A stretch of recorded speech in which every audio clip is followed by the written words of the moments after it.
During deep sleep, which is approximately 45 minutes every hour, we actually clean out all the sludge from our brain.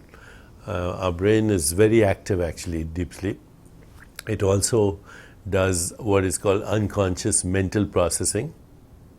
So deep sleep actually increases the activity of those genes that are responsible for removing toxins.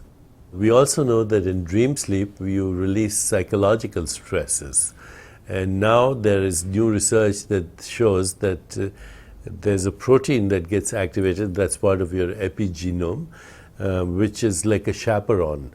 It never sleeps. The protein is active in dream state and deep sleep. It's basically cleaning up your body of accumulated stresses and toxins.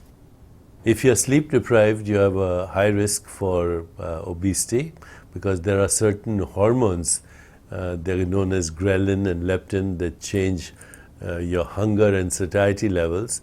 They also change steroid metabolism, so even if you didn't eat too much, you get belly fat, lack of sleep. And then the belly fat acts as an endocrine organ, a hormonal organ that messes up steroid metabolism. So it's a vicious cycle.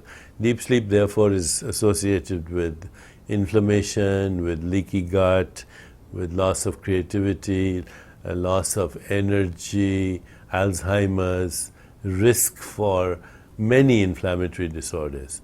And this research is pretty new.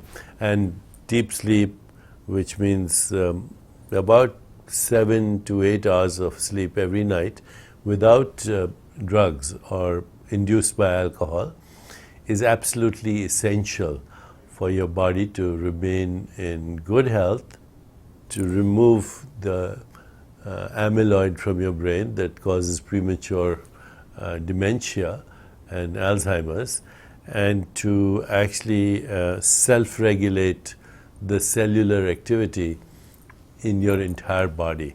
I couldn't emphasize that sleep is probably the number one thing our society needs to pay attention to.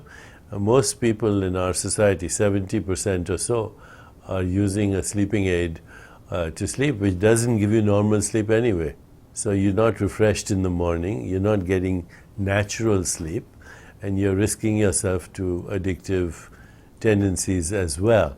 Besides, it's not doing what sleep is supposed to do. When you go to sleep, make sure there are no distractions. Make sure that you've had a good active day. Paradoxically, the more exercise you do, the better sleep you get. Make sure that your bedroom has no distractions. You shouldn't have a TV set in your bedroom. You shouldn't have your computer in your bedroom. You should not have your phone in your bedroom. Nothing. The room should be totally dark because darkness helps increase melatonin. You should not associate your bedroom with anything other than sleep or sex. But if you do associate it with entertainment or anything else, that's going to interfere with the quality of your sleep. The room should be dark, and you can use things like aromatherapy, etc. You can to relax your body. You can do breathing awareness, but you shouldn't have to try to sleep. Trying to sleep is actually stressful. The more you try to sleep, the more insomnia you'll get.